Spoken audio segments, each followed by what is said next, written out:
Bienvenidos una vez más a Basket 365. Soy Denis y en el vídeo de hoy vamos a hablar de la situación de los Golden State Warriors, un equipo que el año pasado superó a los Sacramento Kings en primera ronda de playoffs en una serie que estuvo muy interesante y luego acabaría cayendo en segunda ronda, pero también un equipo que hace 2 años solo ganó un anillo y sigue teniendo su núcleo y a uno de los mejores jugadores de la historia de la NBA, en Stephen Curry.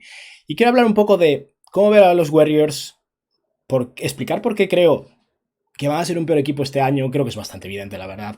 Y hablar también un poco de qué creo que es lo que van a hacer, porque es que me sorprendería mucho que dentro de, bueno, 9 meses, digamos, cuando esté finalizando la NBA, cuando se finalice el periodo de traspasos y nos estemos acercando a los playoffs, me sorprendería muchísimo que los Warriors tengan la misma plantilla, porque creo que están repitiendo una fórmula que ya emplearon una vez en el momento en el que perdieron a Kevin Durant y acabaron reconvirtiendo a D'Angelo Russell en Andrew Wiggins. Sospecho que con Chris Paul estamos viviendo algo parecido y vamos a hablar también un poco de ello. Pero nada, vamos a hablar entonces del verano de los Warriors, de cómo ha sido un verano de asumir ciertos problemas, un verano de cambio empezando por la directiva en el que bueno, han cambiado totalmente de rumbo con la ausencia de Bob Myers, alguien que ha estado desde el principio, ¿no?, de estos Golden State Warriors. La idea supongo que es seguir de manera parecida, está ahí Mike Dunleavy ahora a cargo y es una persona que, bueno, lleva años realmente como segundo de a bordo, ¿no?, en la toma de decisiones de los Golden State Warriors. Pero bueno, vamos a ver cuál es la plantilla actual, una plantilla que va a tener uno de los mejores quintetos titulares de la NBA un año más, porque es que es un quinteto que se conoce mucho, con muchos años de convivencia, un nivel de experiencia y de talento tremendo, pero un equipo también que a nivel posicional está falto de bastante profundidad en varias posiciones, tienen demasiados guards, digamos, o jugadores de tamaño de base ahí, demasiados jugadores por debajo del 1,90 m básicamente, y tienen muchas cosas que trabajar, a un par de huecos libres en la plantilla. Los Warriors son un equipo en una situación complicada, van a aspirar a todo, nunca puedes descontar un equipo así, pero yo no creo que este vaya a ser el mejor año para los Golden State Warriors. Pero bueno, vamos a pasar a ver la plantilla actual, y por cierto, creo que uno lo había dicho, pero bueno, suscribiros si no lo habéis hecho, dadle like al vídeo que ayuda muchísimo al canal, de verdad que ayuda mucho. Comentadme debajo ¿dónde creéis que van a acabar los Warriors esta temporada en la conferencia oeste? Si creéis que van a estar en el top 3, top 4, top 6, equipo de play-in, porque yo no lo tengo muy claro. Y estamos ahora viendo la plantilla, si no me equivoco sí, bueno, ahora mismo estoy tapando a nadie, como veis hay un hueco libre ahí, porque es que los Golden State Warriors ahora mismo solo tienen 13 huecos cubiertos en la plantilla y de hecho solo tienen un contrato dual que firmaron con Lester Quiñones, que jugó muy bien en Summer League y no me sorprendería que acabara ganándose un hueco en la plantilla regular, de hecho, pero dado que los Warriors son un equipo tan caro, han optado por, bueno, buscar la ruta más económica y de momento solo tienen 13 jugadores en plantilla. Tendrán que en algún momento fichar como mínimo un jugador número 14 y antes del final del año un jugador número 15, pero creo que aguantarán lo que puedan por una cuestión económica. Sea como sea, el quinteto titular puede modificarse un poco, pero sería complicado, hablaremos ahora un poco de ello. De entrada sería Stephen Curry con Klay Thompson, Andrew Wiggins, Draymond Green y Kevon Looney. Y este es un quinteto que sabemos que funciona, lo hemos visto en múltiples ocasiones, y un quinteto que básicamente ha cambiado a Jordan Poole como a veces titular, a veces sexto hombre, por Chris Paul, y que ha perdido un poquillo de profundidad en el proceso. Vamos a hablar del caso de Chris Paul en particular. Chris Paul en toda su carrera nunca, ni una sola vez, ha salido como suplente. Este año es muy probable que tenga que ocurrir así, de hecho lo he planteado de esta manera. Para que Chris Paul salga de titular, básicamente Kevon Looney tiene que irse a la segunda unidad, Draymond Green tiene que jugar como pivot titular desde el minuto 1 y yo no estoy nada convencido de esto.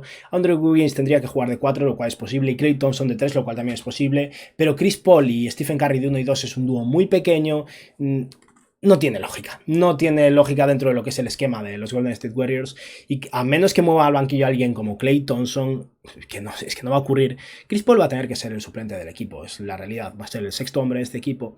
Y uno de los principales problemas que veo con esta plantilla, una plantilla que ha perdido a Donte DiVincenzo, que se fue a los New York Knicks, ha intercambiado a Jordan Poole y en el proceso intercambiaron un par de jugadores jóvenes que, bueno, limitan un poco la profundidad de este equipo, pero eran jugadores que no aportaban mucho.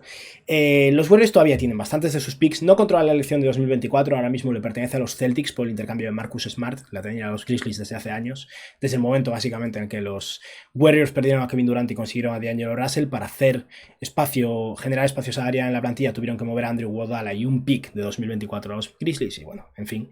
Y tampoco controlan su pick de 2030, pero sí que tienen la elección de 2026 y 2028 si quieren ser agresivos en el draft a la hora de hacer intercambios, y tienen a Jonathan Kuminga, tienen a Moses Moody, tienen a Brandon Podziemski, al que acaban de seleccionar, a Trayce Jackson-Davis, que no creo que vayan a moverlo tampoco, y aparte de eso no les queda mucho más que ofrecer, pero bueno, ahí hay unas cuantas cosillas. Pero el problema es que Estamos ante una plantilla que, como decía antes, es muy pequeña. Fijaos en cómo he tenido que poner esto al final.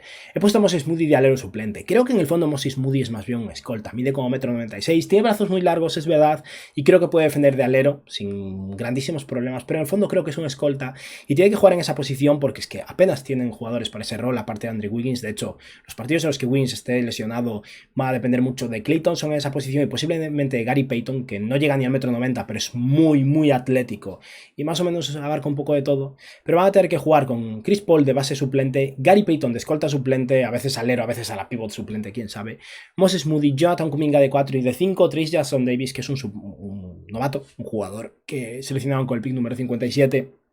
Alguien, en mi opinión, mucho mejor que ese pick 57, cayó hasta ellos porque quería un contrato garantizado y otros equipos no se lo ofrecían, pero estamos hablando de un jugador que para mí se merecía ser seleccionado en el top 40 del draft. Es posible que sea un buen pivot, pero es un novato al final. Y tras eso tiene a Cory Joseph, que me parece un muy buen fichaje como un veterano con experiencia, pero un jugador que no va a poder compartir con soltura minutos con Chris Paul más Gary Payton. Es un trío muy pequeño. Y a Brandon Podziemski, que es un novato al final, que va a jugar en esa posición de escolta y no sé si podrá ganarse muchos minutos. Y ese es el principal problema de este equipo. Apenas tienen jugadores en esa posición de híbrido entre 2-3, esa posición que ocupaba Donte DiVincenzo, por ejemplo, y tal vez intenten solventarlo con el hueco que les queda libre, con algún jugador cobrando a mínima al veterano, pero están faltos de verdad de profundidad en esta posición. En la de ala pivot está Kuminga, que este año supongo que podrá aportar más, igual que Moses Moody. De Moses Moody en particular espero mucho, la verdad. Me gustó cómo jugó en los últimos partidos de los playoffs de los Warriors hace un año, me gustaba mucho en el draft y confío mucho en él como un jugador 3&D que en esta tercera temporada podrá aportar. Pero el equipo está bastante limitado. Y sí, el fichaje de Dario Saric, sé que muchos de los optimistas de los Warriors hablan de Saric como el próximo jugador estilo Otto Porter Jr. Y puede ser. Saric puede aportar minutos de 5, minutos de 4, conoce mucho a Chris Paul, jugaron bastantes años juntos. Y cabe la posibilidad de que sea capaz de aportar minutos serios. Y puede que de hecho no sea Trace Jackson Davis, sino Dario Saric, el pivot suplente del equipo. Simplemente lo he puesto en esa posición de 4 porque es más híbrido, ¿no? Pero la profundidad es muy limitada, están a una lesión de Andrew Wiggins, a bastantes partidos perdidos por Wiggins como el año pasado, de estar muy cortos de personal en ese aspecto. Y en medio de todo esto creo que lo lógico para los Warriors es buscar convertir a Chris Paul en algo que tenga más sentido para el equipo. Chris Paul ahora mismo era un alivio salarial, ya he hablado bastante del caso de Jordan Poole, tenían que librarse de ese contrato, la dinámica en el equipo era mala, Draymond Green le pegó un puñetazo a su compañero de equipo, Draymond Green es invaluable para este equipo, no podían permitirse perderlo, lo renovaron a un precio muy bueno, he de decir. Puede parecer mucho, Draymond Green lo vale, tal vez no lo valga al final de su contrato, pero lo vale.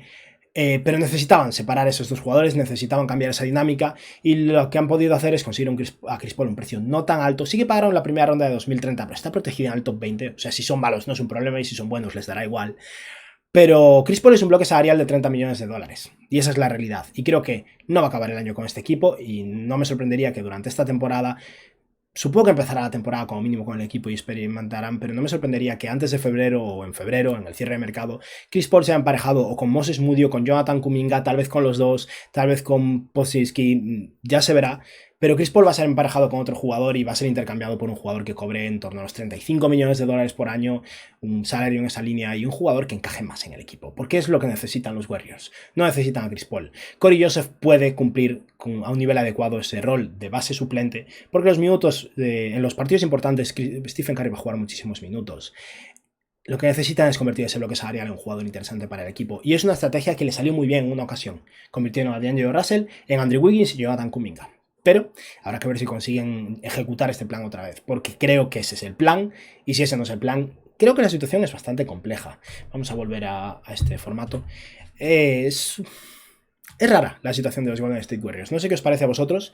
Decidme eso, si de verdad creéis que este equipo va a ser tan competitivo como el año pasado. Yo no lo creo. El año pasado acabaron de sextos en el oeste. Es posible que vuelvan a acabar de sextos en el oeste, pero las sensaciones para mí no son las mismas. Si hay un cambio en medio de la temporada, las cosas pueden mejorar, pero Klay Thompson está entrando en su último año de contrato, va a querer mucho dinero, no se merece tanto dinero como cobra ahora mismo, pero sigue siendo un jugador muy importante para este equipo. Es vulnerable en defensa a día de hoy, habrá que ver cómo está el próximo año. El elemento más positivo de este equipo es que Wiggins se perdió muchos partidos el año pasado y el anterior fue muy bueno, y tal vez la vuelta de Wiggins a la normalidad, que en general ha sido un jugador muy sano a lo largo de su carrera, con más minutos de Moody, Kuminga jugando mejor, eso puede ser suficiente para cubrir un poco los problemas que creo que va a surgir por la falta de personal y de profundidad de este equipo, pero creo que los Warriors son peores. Son buenos, son un contender, mientras tengas a Curry, Klay Thompson y Draymond Green eres un contender, pero me parece que son peores que el año pasado y tengo muchas ganas de ver qué hacen para dejar de ser peores, porque algo van a hacer, estoy bastante seguro. Y nada, esto ha sido todo por hoy. Muchas gracias a todos por quedaros hasta el final del vídeo. Si os habéis quedado hasta el final y no estáis suscritos o no le habéis dado like al vídeo, se agradece y que tengáis un buen día. Adiós.